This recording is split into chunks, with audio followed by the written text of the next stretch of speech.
ஆண்டு மார்ச் மாதம் 4ஆம் தேதி ஒரு தேசமே விரக்தியின் விளிம்பில் நின்று கொண்டு நிச்சயமற்ற எதிர்காலத்தை எதிர்நோக்கியிருந்த காலகட்டம்.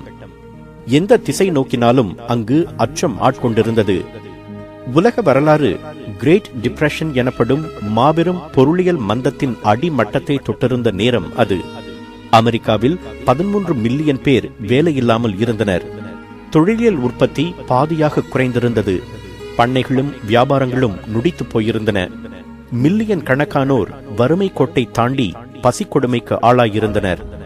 2 மில்லியன் பேர் வீடின்றி தெருக்களில் அலைந்தனர். வங்கி முறை கிட்டத்தட்ட செயலிழந்து போனது. நாட்டின் எதிர்காலத்துக்கு அஞ்சி பொதுமக்கள் தங்கள் சேமிப்புகளை மீட்டுக் கொள்ள வங்கிகளுக்கு படையெடுத்தனர். கலேபரத்துக்கு அஞ்சி அமெரிக்காவின் அப்போதைய 48 மாநிலங்களில் 38 தங்கள் வங்கிகளை மூட உத்தரவிட்டன. அதே தினம் வாஷிங்டனில் அமெரிக்காவின் அடுத்த அதிபருக்கான பதவி பிரமாண நிகழ்ச்சி நடைபெற்றது. உறுதிமொழியை எடுத்துக்கொண்ட பிறகு தங்களுடைய புதிய அதிபர் என்ன சொல்லப் போகிறார் என்று அந்த தேசமே எதிர்பார்த்து காத்திருந்தது. நம்பிக்கை இழந்திருந்த தேசத்தை நோக்கி அவர் கூறிய வார்த்தைகள், "The only thing we have to fear is fear itself." அச்சம் என்ற உணர்வுக்குத்தான் நாம் அச்சப்பட வேண்டும் என்ற மந்திர வார்த்தைகளை கூறி அடுத்த 6 ஆண்டுகளில் அமெரிக்காவை வழக்கு நிலைக்கு கொண்டு வந்த அந்த மாபெரும் வரலாற்று நாயகரின் பெயர் பிராங்க்லின் டிலானோ ரூஸ்வெல்ட். அமெரிக்க வரலாற்றிலேயே ஆக பெரிய வாக்கு வித்தியாசத்தில் அதிபரானவர் அவர். தனது 51வது வயதில் கிட்டத்தட்ட 5 மில்லியன் வாக்கு பெரும்பான்மையில் அமெரிக்காவின் 32வது அதிபராக தேர்ந்தெடுக்கப்பட்ட ரூஸ்வெல்ட்டுக்கு வானம் வசப்பட்ட கதையை தெரிந்து கொள்வோம். 1882ஆம் ஆண்டு ஜனவரி 30ஆம் தேதி நியூயார்க்கில் உள்ள ஹைட் பார்க் எனும் இடத்தில் பிறந்தார் ரூஸ்வெல்ட். அவரது பெற்றோர் செல்வந்தர்களாக இருந்தனர். அதனால் அமெரிக்காவின் மிகச்சிறந்த பள்ளிகளுள் ஒன்றான கிராட்டன் பள்ளிக்கு அவர் அனுப்பப்பட்டார். பின்னர் ஹார்வர்ட் பல்கலைக்கழகத்தில் பட்டம் பெற்று கொலம்பியா சட்டப்பள்ளியில் சட்டத்தில் முதுநிலை பட்டம் பெற்றார். 1907ஆம் ஆண்டு 25 வயதான போது அவர் நியூயார்க்கில் வழக்கறிஞராக பணியாற்ற தொடங்கினார். அதுவரை அவருக்கு அரசியலில் நாட்டம் ஏற்பட்டதில்லை. 1905ஆம் ஆண்டு தன் உறவுக்கார பெண்ணான எலனோரை மணந்து கொண்டார் ரூஸ்வெல்ட். அவர்களுக்கு 6 பிள்ளைகள் பிறந்தன. 1910ஆம் ஆண்டு நியூயார்க் மாநிலத்தின் டெமோக்ராட்டிக் கட்சி சார்பில் செனட் சபைக்கு போட்டியிடுமாறு அழைக்கப்பட்டார் ரூஸ்வெல்ட். அந்த அழைப்பை ஏற்றுக்கொண்ட அவர் செனட் சபை உறுப்பினராக தேர்வு செய்யப்பட்டார். 1912ஆம் ஆண்டு வுட்ரோ வில்சன் அமெரிக்க அதிபர் தேர்தலில் வெற்றி பெற்ற பிறகு அவரை ஆதரித்த ரூஸ்வெல்ட் அரசியலில் அதிக ஆர்வம் காட்டத் தொடங்கினார். வில்சன் அரசாங்கத்தில் கடற்படையின் உதவி செயலாளராக அவர் நியமிக்கப்பட்டார். அமெரிக்காவின் கடற்படையை நவீனமயமாக்கினார் ரூஸ்வெல்ட். ஆண்டுதோறும் பல கடற்படை வீரர்கள் கடலில் மூழ்கி மாண்டதை உணர்ந்த அவர் கடற்படையில் சேர விரும்புவோருக்கு நீச்சலை கட்டாயமாக்கினார். 1917ஆம் ஆண்டு முதலாம் உலகப் போரில் அமெரிக்கா நுழைந்த போது அதன் கடற்படை மிகச்சிறந்த நிலையில் இருந்ததற்கு ரூஸ்வெல்ட்டே காரணம். அதுவரை ரூஸ்வெல்ட்டின் வாழ்க்கையில் எல்லாமே சுமூகமாக நடைபெற்று வந்தது. ஆனால் 1921ஆம் ஆண்டு ஆகஸ்ட் மாதம் அவருக்கு பெரும் சோதனை ஏற்பட்டது. தன் மனைவி எலனோர் மற்றும் 5 பிள்ளைகளுடன் கேம்பபெல்லோ என்ற தீவில் விடுமுறைக்கு சென்றிருந்தார் ரூஸ்வெல்ட். அங்கே கடுங்குளிராக இருந்த ஃபண்டி கடற்கரையில் நீந்திவிட்டு வந்தவரை பாலியோமைலட்டிஸ் எனப்படும் ஒருவிதமான முடக்குவாதம் தாக்கியது. 1 மாதம் வலியாலும் காய்ச்சலாலும் அவதிப்பட்ட அவருக்கு இடுப்புக்கு கீழ் உடல் செயல் இழந்தது.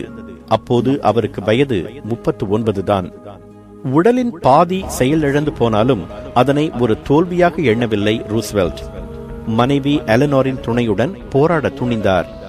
ஜார்ஜியா மாநிலத்தில் இருந்த வார்ம் ஸ்பிரிங்ஸ் என்ற இடத்தில் இருந்த சூடான நீரூற்று வாதத்தால் பாதிக்கப்பட்டவர்களுக்கு குணமளிப்பதாக ஒரு நண்பர் கூறவே அங்கு சென்றார் ரூஸ்வெல்ட்.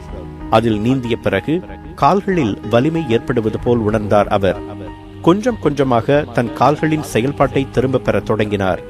7 ஆண்டுகளில் அவர் திரும்பவும் வழக்கமான பணிகளை செய்ய தொடங்கினார். அவரால் சொந்தமாக கார் ஓட்டவும் முடிந்தது. இரும்பு போன்ற அவரது மன வலிமைதான் அத்தனையையும் சாத்தியமாக்கியது.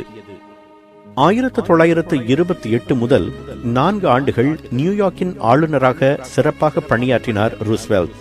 அவரது திறமையை உணர்ந்த டெமோக்ராட்டிக் கட்சி 1932 ஆண்டு தங்களின் அதிபர் வேட்பாளராக அவரை முன்மொழிந்தது.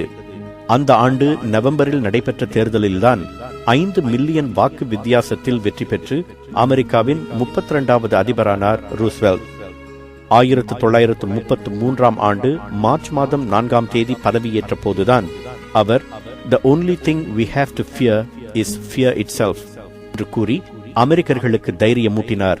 அதோடு உடனடியாக வேலையிலும் இறங்கினார். வங்கி பிரச்சனையை தீர்க்கவும் மக்களின் பதற்றத்தை தணிக்கவும் மார்ச் 6ஆம் தேதியை பேங்க் ஹாலிடே, அதாவது வங்கி விடுமுறை என்று அறிவித்தார்.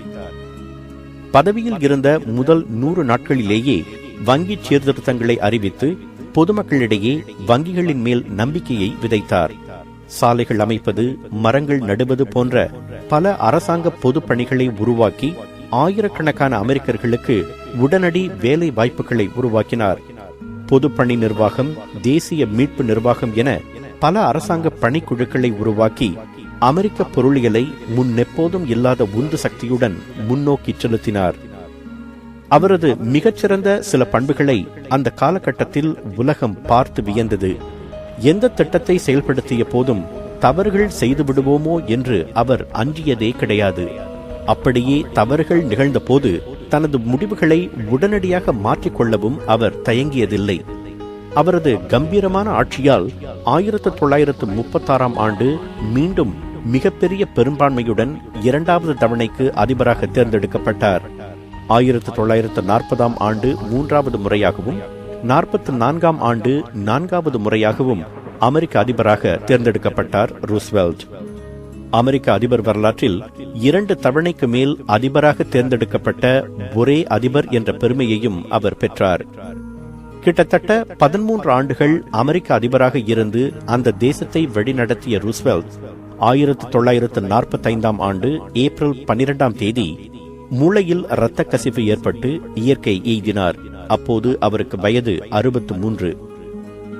அமெரிக்கா இதுவரை சந்தித்திருக்கும் அதிபர்களில் 3 தலை சிறந்தவர்கள் என்று கூறுகின்றனர் வரலாற்று நிபுணர்கள். அந்த 3 Abraham Lincoln, George Washington, Franklin Roosevelt. மிகச்சிறந்த ஒரு தலைவனுக்காக ஒரு தேசம் ஏங்கிய அந்த இருட்டு நிமிடங்களில் அஞ்சாமல் தலைமை பொறுப்பை ஏற்று அந்த தேசத்திற்கு சுயமரியாதையையும் வளப்பத்தையும் ஏற்படுத்தி தந்த அதிபர் என்று ரூஸ்வெல்ட்டை உலக வரலாறு நினைவில் வைத்திருக்கிறது. 20ஆம் நூற்றாண்டின் மனிதர்கள் பட்டியலில் 2வது இடத்தை அவருக்கு தந்து கௌரவித்துள்ளது டைம் சஞ்சிகை. முடக்குவாதம் வந்தபோது முடங்கி போயிருக்க வேண்டிய ஒருவர் உலகின் ஆகப்பெரிய வல்லரசு நாடே முடங்கி போயிருந்த காலகட்டத்தில் அதனை கம்பீரமாக வழிநடத்தியதால் வரலாற்றில் இடம் பிடித்தார். ரூஸ்வெல்ட்டின் வாழ்க்கை நமக்கு சொல்லும் உண்மை இதுதான். தடைகளை கண்டு தயங்காதோருக்கும், முடக்கும் பிணிகளுக்கு முடங்காதோருக்கும், அச்சங்களை துச்சமாக எண்ணி துணிவோருக்கும், நம்பிக்கையை மூலதனமாக கொண்டு முன்னோக்கி செல்வோருக்கும் எந்த வானமும் வசப்பட்டே ஆக வேண்டும். வானம் வசப்படுமே.